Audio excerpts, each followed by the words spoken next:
Porous Learning, multimodality for the multiversity. This keynote address is delivered by Brabazon for the University of Salford.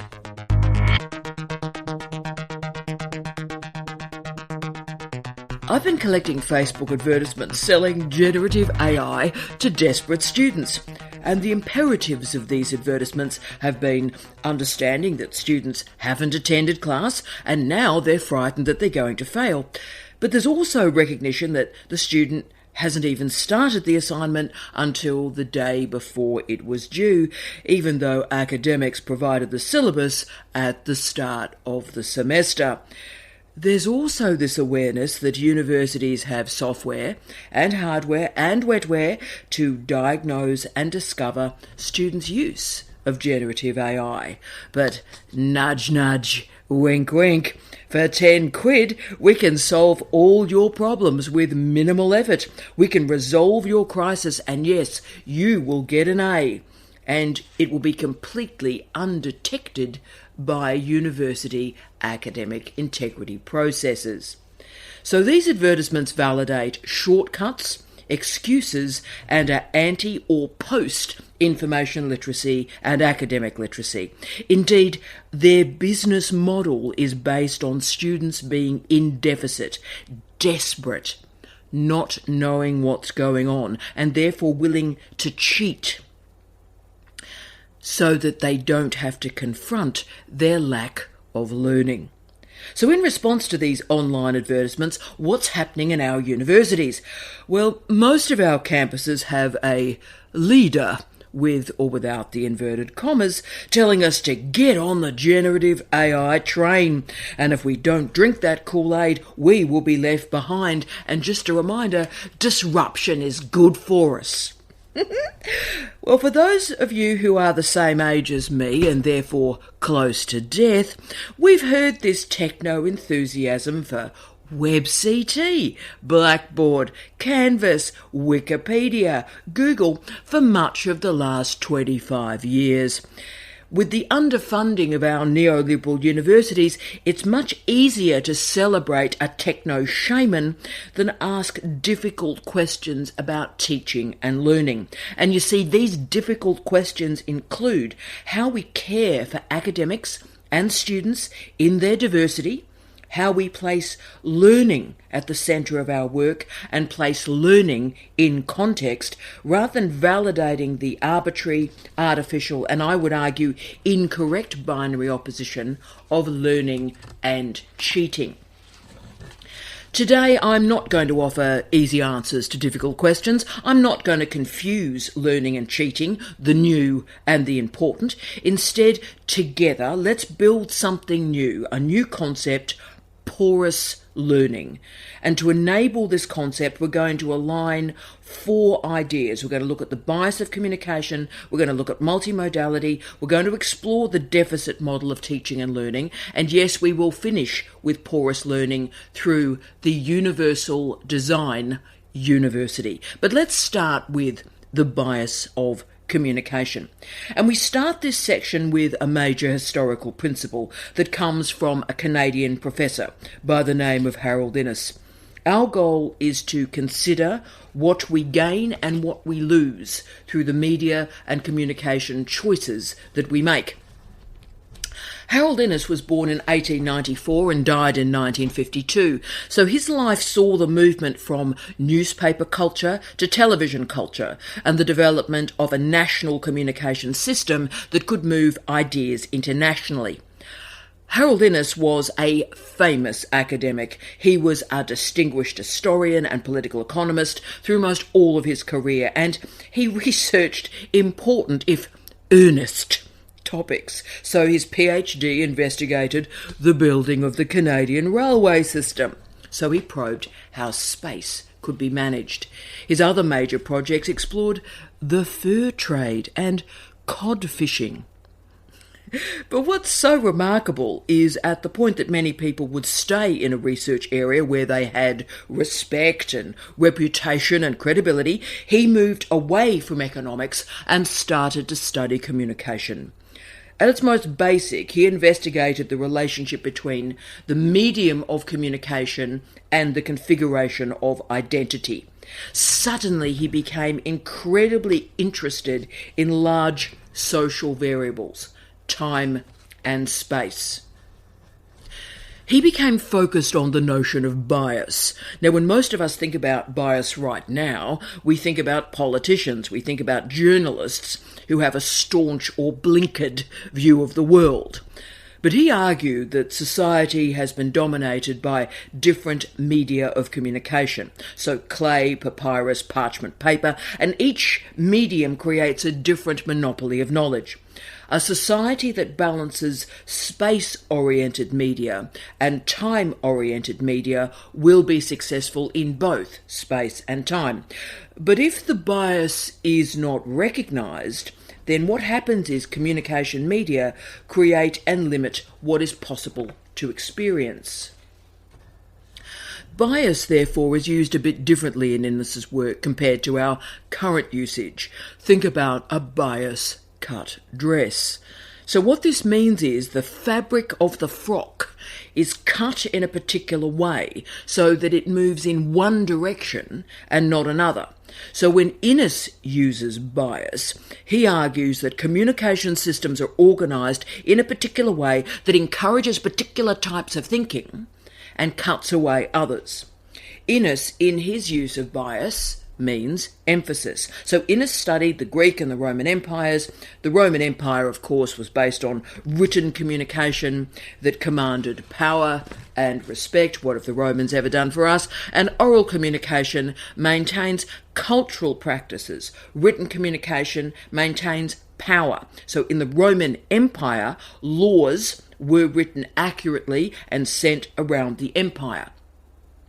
But oral societies embed knowledge into a community, and that knowledge is preserved by particular members. So ancient Greece, epic poems told the great stories, and they were shared through the community. They were remembered and continued through time. And Innes called this the epic technique. So whether a society has a bias for space or time, geography or history, is enabled through the dominant medium of communication. What makes Innes important, though, is the sensory element. He explores what we lose from our society when all communication systems value the eye, value the visual. So Innes's bias of communication is not only a theory of culture, a theory of power, a theory of political organisation, it's a theory of technology. So space-biased communication prioritises the I, the individual, and it imposes change and power from the centre. But time-biased media prioritises the ear, the group, the community, continuity, preservation, decentralisation. Our universities right now validate space-biased communication. We are a long way from the Socratic model. Even in presentations such as I'm making today, it is expected that this oral presentation will be tethered by PowerPoint. Well, let's stop that for a moment, shall we? So whenever we make a selection to prioritise the visual, that is, a bias of communication, it encourages particular modes of learning and discards others. For those of us living well over 75 years after Innes's death, every new communication and media technology has increased the bias of space. Ideas, people and money have moved over more and more space at faster speeds, Virilio 101, and space has been commodified. The question is what we've lost through this heavy dominance of space-biased media. Visual communication is the slapper of communication systems. It's everywhere. Think about all the screens in our lives, and we believe what we see, which means that we're wrong and we're tricked most of the time, because the screen is not the world. It's a bias of communication that flattens and restricts not only our world, but also our world view. Therefore, even though Innes died before the arrival of the internet, let's update this story. Let's sit in this space-biased communication, noting right now the diversity of learning options we exclude and noting the diversity of human beings we exclude. Let's start to think about how we improve and diversify our learning and our living and our information literacies. Let's move to my second section, multimodality. So how do we decide which platform to use for a little bit of information? How do we manage that bias of communication that exists in our institutions and also in our personal and professional histories? How much of our learning design and assessment design is automated through a learning management system? So today I'm asking that we return just a bit of reflection to the formulation of the relationship between knowledge, platform and audience, rather than allowing learning management systems to make the decisions for us. So when do we decide to post a photograph on Instagram? When do we decide to record a podcast or a video? When do we hold a meeting? And when do we know, thankfully, that an email will do the job and the meeting is not required? The answer to these questions, the answer to the most important discussions about learning and teaching and literacies and citizenship, is multimodality. But to get there, we have to understand bias, why empowered institutions like universities have made particular decisions about educational media. Multimodality is part of media literacy. So if I can present this for you in a mind map, information is a big circle, and information literacy is a circle in that circle.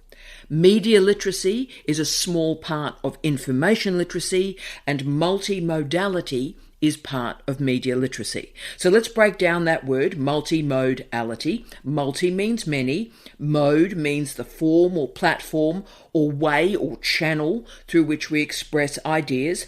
And ality exists in multimodality, physicality, corporeality. Ality links with the French alite and the Latin alitas. It is a suffix, the bit that comes after the word, and it describes the condition of being the previous word. So it describes the condition or the state or being of the previous word. Physicality is the state of being physical. Multimodality is the state or condition of being multimodal. So the word refers to the many platforms and channels that are now the nature of our reality, our way of experiencing information, ideas and life. It recognises that digital material can move, and easily, through space, time and diverse platforms.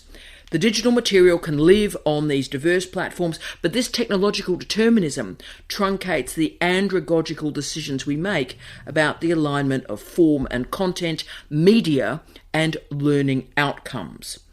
There is a powerful consequence to multimodality that involves the building of an information scaffold. It starts with where we are comfortable, where we know stuff, and what we know. But it moves us one step at a time to more complex ideas. It takes that mode of knowledge and uses that already existing expertise in one mode to improve our expertise in other modes. Through multimodality, we can recognise our strengths, improve our weaknesses, and move from everyday to critical literacy. Multimodality allows us to make informed choices about which platform will most effectively reach an audience, including a particular cohort of students. So we think deeply about information and its audience. Modality confirms how particular signifying practices within texts determine the limit of what we see as real and true and normal. But multimodality recognises that there are many realities and truths and normalities, and if we mismatch platform, information and audience, then communication will not work. If we translate this principle into our context, if we mismatch platform, information and audience, then learning will not take place.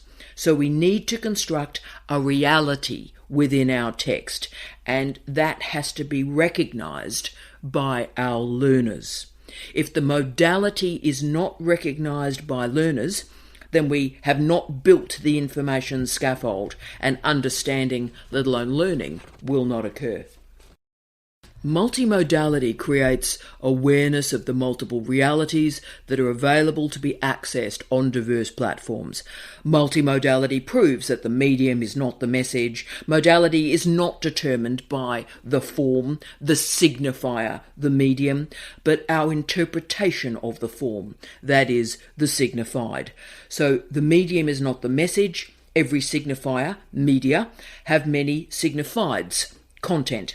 Our reality, what we believe, is based on our interpretation of signifieds. We trust some signs and not others, and each of us have cues that we read as reliable or credible. These modality cues are based on our experience of the world, but also our experience of the medium. So as we become more experienced in life, we become more experienced in modality. This type of information can really help us, and it can help us work out who is literate in particular media platforms. This means we stop making assumptions about age or gender or race online, and we always ask, what is the most effective platform to convey this information? The late Günter Kress was the key theorist of multimodality. And what I think is important to remember when we are thinking about his great academic history is that he built social semiotics with Robert Bob Hodge in the 1980s. And we're going to return to social semiotics in a second. But through the 1990s, Günter Kress became fascinated with how images work. Through the 2000s, multimodality became his focus. How do we determine the best use of a media platform for specific audiences? When should we use images? When should we use text? Now, multimodality matters particularly now because of, globalisation, because digital texts can move so easily between national borders. But just because something can move digitally does not mean that it should. It does not mean that it's the best way to present the information, or that the people who are receiving the information have the literacy to interpret it. And here is really the key maxim that's going to enliven our porous learning trope.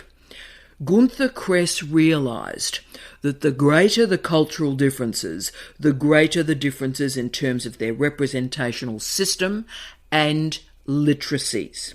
Therefore, as university teachers post the widening participation agenda, we cannot assume that our understanding of information, our information literacy, or our media literacy is shared.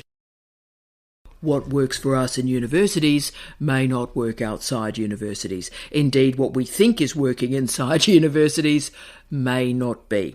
So therefore, let's look at what's going wrong without these theories of multimodality and how we can address these challenges.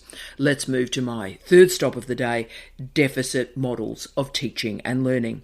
And look, let's just start with what is the deficit model of teaching and learning. This model of learning starts with the ideology that women and men and non-binary identifying humans are incomplete and lacking when they enter education. They require a teacher, a master, to make them whole and bring them to knowledge. This deficit model particularly impacts and is actioned on the students who differ from the supposed norm, and those students that differ from the norm have to be corrected for their deficiencies. The deficit model literature in higher education studies has always been particularly focused on first-year undergraduates, recognising the dropout rate and dissatisfaction. But instead of assuming that students need to change, I'm arguing that the time has come for a renewed focus on how our institutions need to change to meet the needs of students. This is a whole of institution transformation, working from information literacy tropes through to the ideology of employability. And, for example, the attrition rate in doctoral programs remains the great secret of the PhD. And how do we socialise our students into higher degree programs where we have inductions and orientations and all those professional development programs? But because supervision is individualised, an array of strategies attempt to regulate this relationship. And this may be through supervisory training and, of course, supervisory charters. So there's a lot going wrong here. And the recent studies of mental health issues with PhD students is an indicator, it is a proxy for structural problems. So let's discuss what is going wrong from the first year of an undergraduate degree right through to our doctoral programs. And let's start with an analysis of this deficit model. So the deficit suggests that something's wrong with the student and that there is a normal way to do an undergraduate degree, there's a normal way to do a coursework master's, there's a normal way to do a PhD.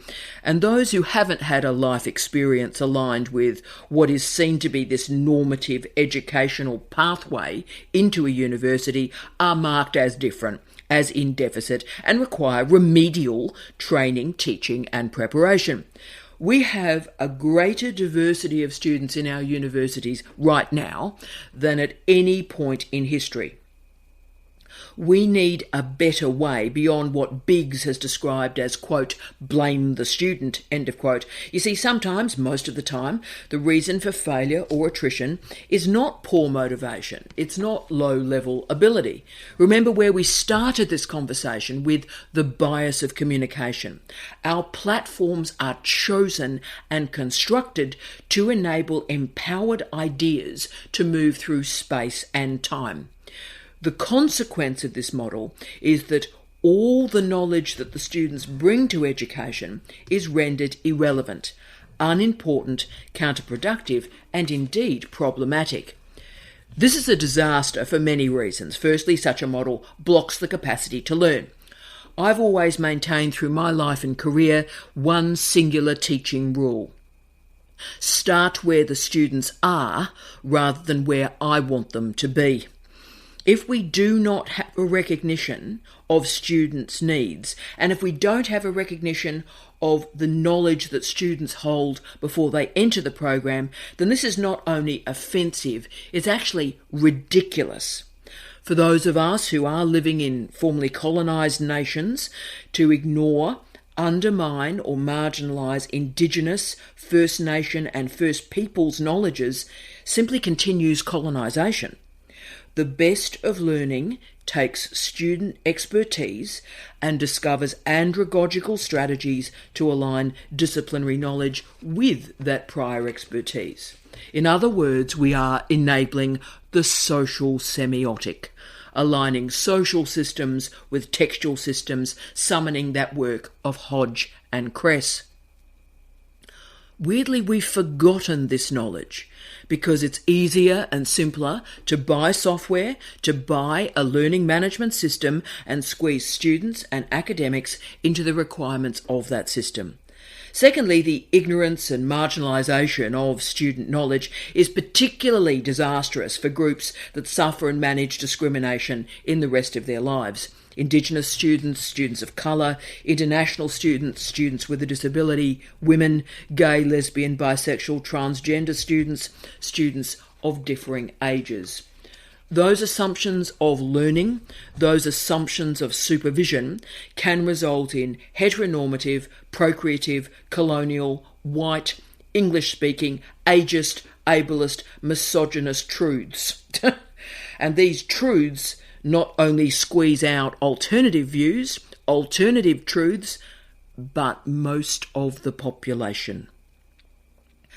Think about how much of doctoral studies is highly normative. The assumption that a student is a young man working in a lab. And if we look at all the images of PhD students, when you type PhD students into Google Images, you see that ideology laid bare. But such assumptions not only hurt individual students, they hurt our entire doctoral system. Barbara Lovitz, in Leaving the Ivory Tower, showed that 50% of students that start a doctoral program do not gain a degree. And yet still, every thesis and every student is isolated as an individual failure. Lovitz described, quote, the invisible problem, end of quote, of students leaving the program. But this invisible problem is caused by the deficit model of doctoral education because, here we go, the attrition rate of women and students of colour is higher than that of white men. So let's invert this matter for a moment. Who sociologically is finishing? Who's actually finishing a PhD? Well, science-based disciplines have higher completion rates than social sciences, arts and humanities, and men in the sciences in a structured lab environment have the highest completion rates. The University of Melbourne listed the reasons for student attrition. Off we go. Lack of student understanding about expectations of a degree and supervisor, a poor choice of topic, poor match of supervisor and student project, not enough contact or feedback from the supervisor, no clear guidelines about access to research facilities and authorship, intellectual and social isolation, and differential treatment of male and female research students. You'll notice that none of the characteristics discovered by the University of Melbourne talked about intellectual ability. Research shows that the completers and the non-completers are equally able. The reason that they leave, that is the key. And you see, the solution that most universities implement is they assume that attrition is caused by selecting the wrong students into the program in the first place. If we can just get the selection right, then fewer students are going to leave their degree programs. This, of course, is wrong. As selection has got more and more prescriptive, the attrition, the leaving rate, has increased because the institutional teaching and learning strategies have not changed. The literature about the deficit model of teaching and learning, particularly the fine research of Janice Lombardi from 2016, focused on the role of teacher expectations. She showed that teacher expectations are actually more important than student motivation. So if teachers have low expectations of particular students on the basis of age or race or sexuality or gender, then they are less likely to graduate. What I'm particularly interested in is not the deficit model for individual students, but how we have institutionalised the deficit model as an ideology. In universities, we need to explore our complicity in this deficit model. So the assumptions that we share about achievement and degrees and candidatures, and think about all the words we use like at risk, remedial, culturally deprived, disadvantaged. Lombardi offered 5 solutions to prevent the deficit model: show students they can reach the high expectations, generate intermediate goals to accelerate success, help students manage their fear of failure, create data-led short-term successes, produce scaffolded instruction. So there are solutions that are available in the literature, but therefore, why has the deficit model been perpetuated? Why are we blaming individuals rather than looking at the system? Supposedly the university is never to blame. The individual student didn't work hard enough, and I tell you what, that's a lot of individuals to blame over plenty of generations. Rather than having a good look at our institutions, our international university sector, assessing the impact of the deficit model on our very definitions of learning. You see, generative AI is merely our next instalment. We haven't validated multimodality and the abundance model of teaching and learning. Students don't attend class, they don't read. And then you know what? They panic around assignments and they take shortcuts because they have not experienced overtly and clearly information literacy and academic literacy programs. And of course, what does happen is the students blame themselves. They are not good enough. And all the stuff that is reported to me, stress, feelings of inadequacy, imposter syndrome, health concerns, particularly mental health concerns, emerge. And of course, we have the shortcuts for the completion of assignments. The binary opposition of learning and cheating is lying to us once more. All these characteristics from students are proxies that a deficit model of supervision, a deficit model of teaching and learning is in place. So how do we create a culturally, socially and intellectually diverse space in higher education? Well, the key first step is to critique the notion that we as academics, we're a god, we're a deity, we're a keeper of all knowledge, we're Yoda. The problem is that our academic promotion structures and all those damn teaching awards around the world, alongside every semester of student reviews for our teaching, require us to focus on ourselves. Me. I. Have I told you about me and what a great teacher I am? Look at me. Look how great I am. That's what our structures encourage. But we need to remember, following on from Biggs, that, quote, learning is a way of interacting with the world, end of quote. It's not an academic's way of interacting with the world. Therefore, academics, to help students learn, must understand students first, understand their world first, and then connect with disciplinary expertise and the standards of a degree. Standards are important, standards are crucial, standards are everything. But standardization to reach those standards, that's not important. Think about the impact of removing the deficit model of teaching and learning so that finally we can recognise the great ability that our students bring to knowledge. And if we can create this more porous understanding of learning and teaching and research, the knowledge is transformed. So it is time that we talk about the institutional bias of communication. Now, we were all able to become academics because we were successful students.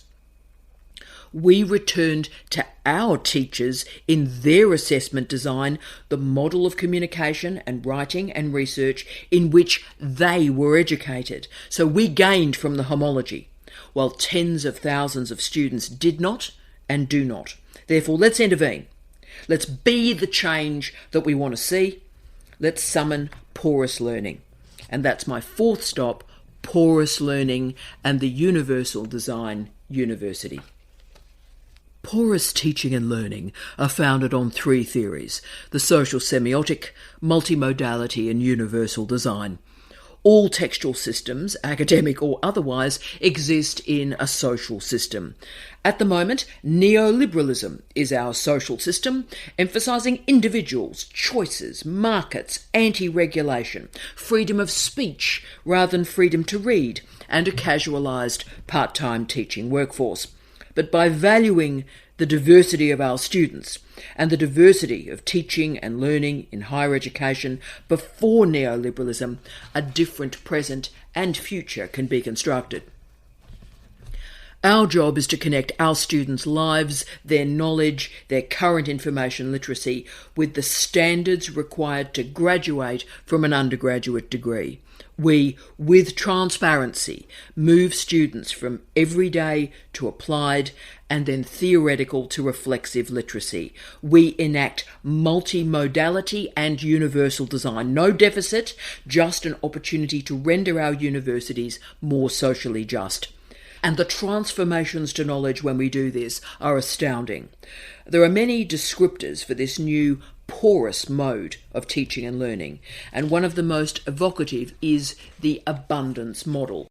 Rebecca Alber created 4 characteristics of the abundance model. Firstly, every student possesses skills and abilities. Secondly, a bespoke and customised model of instruction.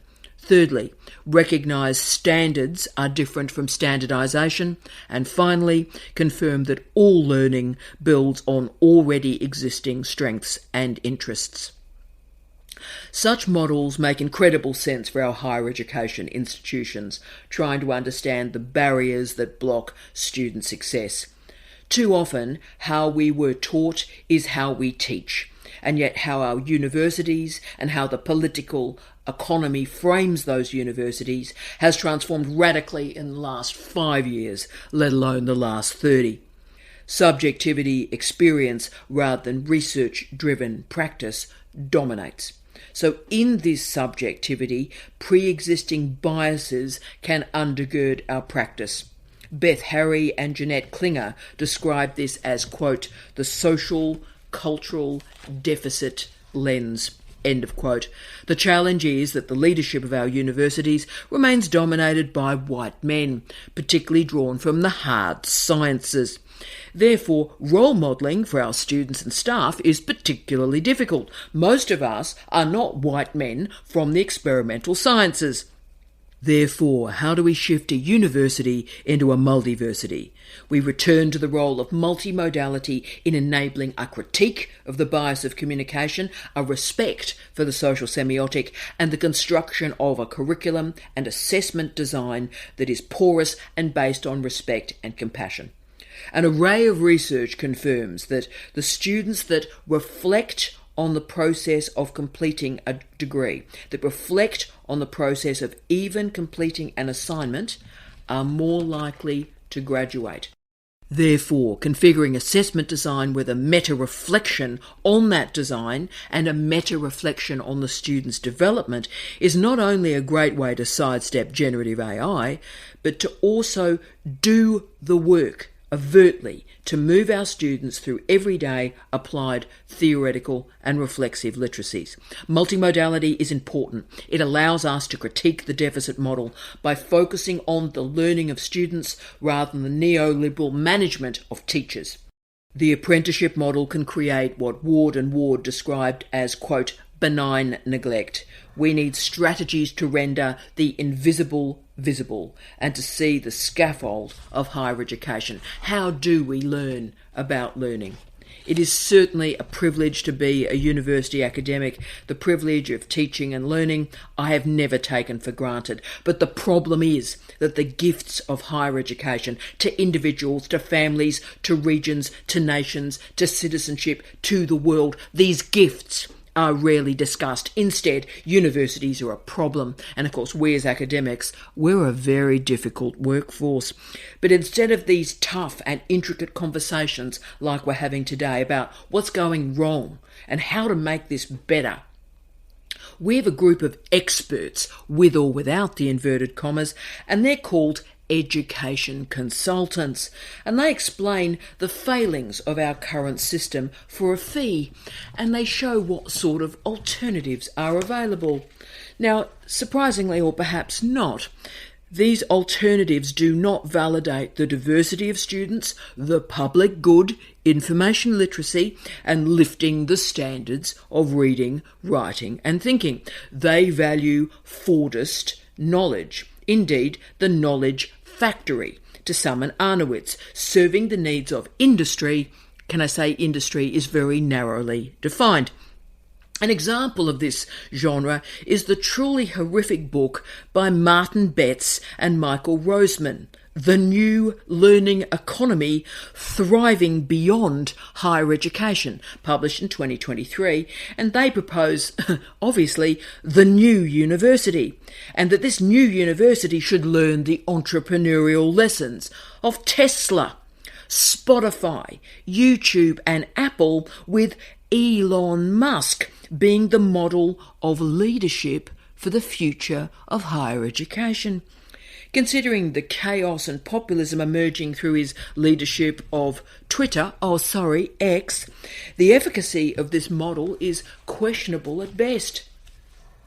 Doubling down on neoliberalism, increasing the exploitation of academics and professional staff, and medicating the dissatisfaction of students by reducing standards, reducing reading, reducing the requirements of assessment so that generative AI is the viable and simple option, will not enable the survival of higher education.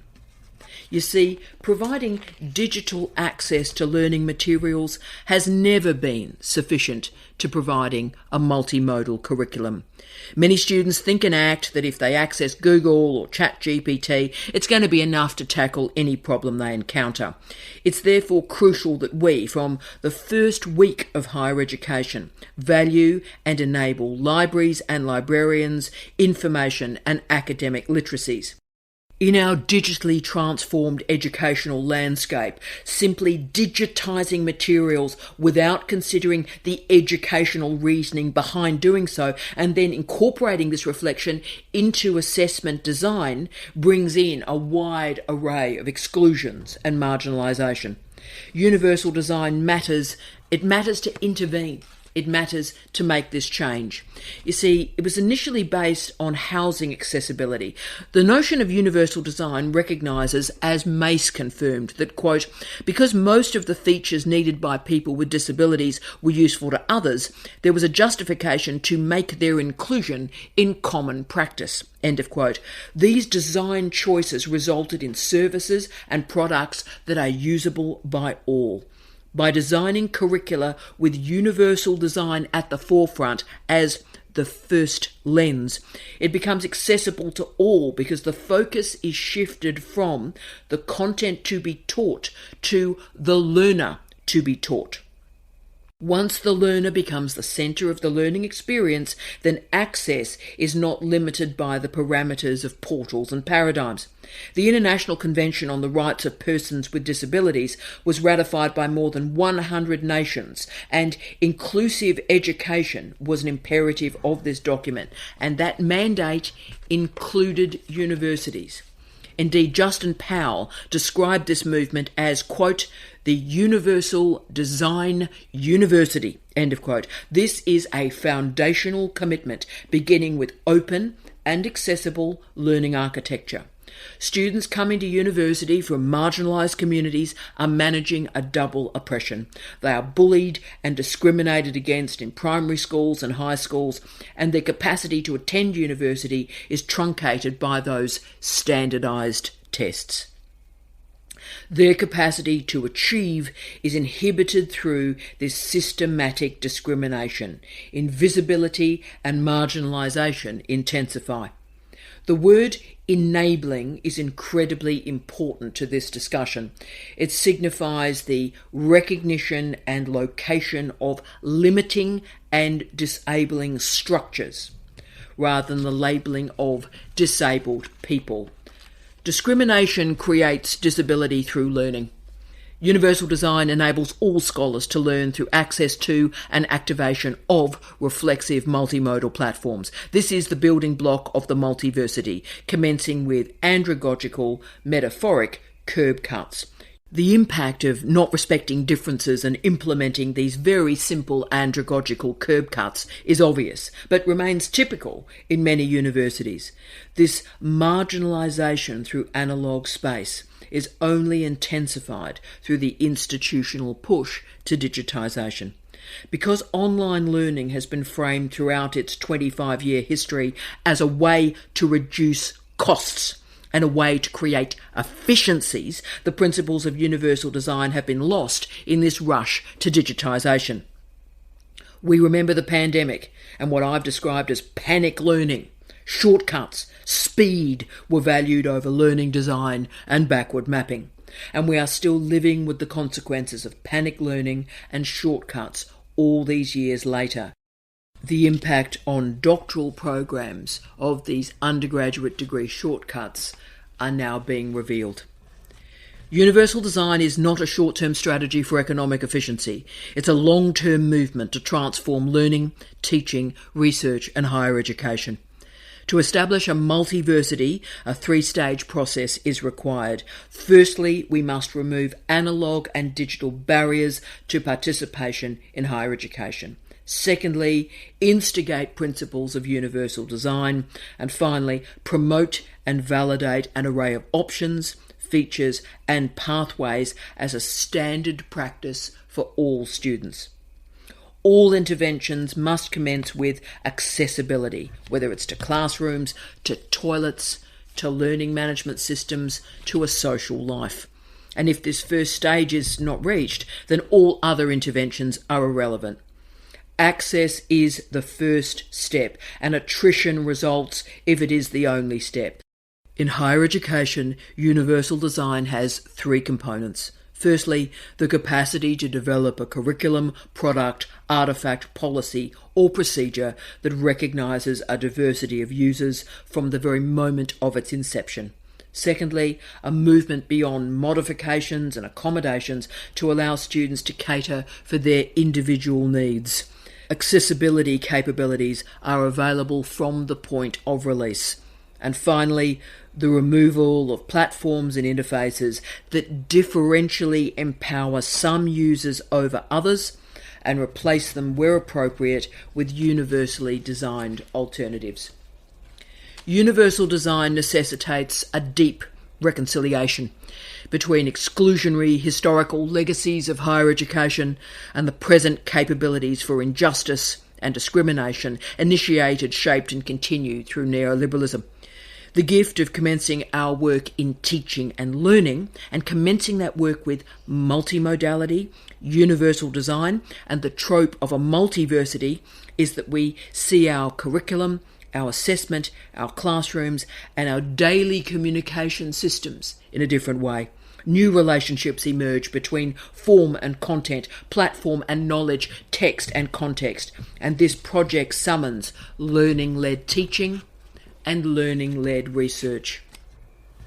By repositioning the educator as a learner, learning-led teaching incorporates reflective practices by the educator, by the learner, to explore and understand the very process of learning.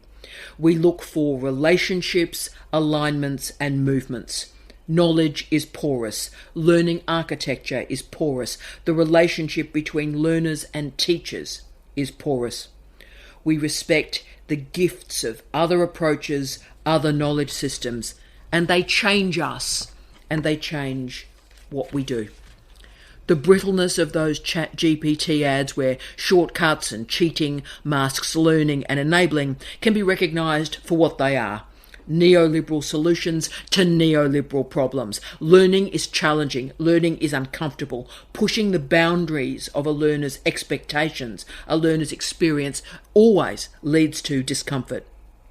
Now, at worst, these learning experiences can be discriminatory, blocking educational events and processes.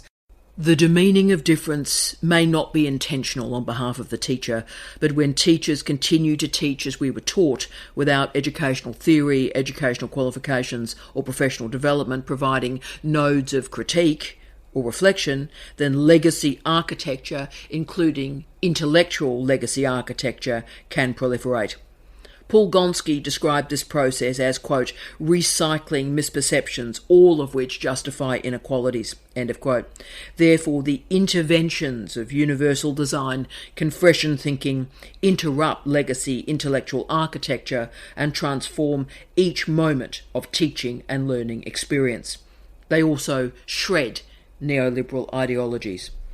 I understand currently it's easier to validate personal control, choice, and individualism rather than information literacy, preventative health, and increasing educational funding. And the last decade has been punctuated by short-termism, poor decision-making, and overvaluing of personal experience rather than policy instruments incorporating expert advice. For those of us working in universities, we can throw up our hands and we can complain about the state of this world, but instead, and together, let's welcome high standards for curricular development through universal design and build strong, porous relationships between research and teaching. Let's ensure not only access to education from diverse groups, but success and achievement for diverse learners. Education always matters. It is transformative of individuals and our society. When we commit to learning, we commit to improving our way of living.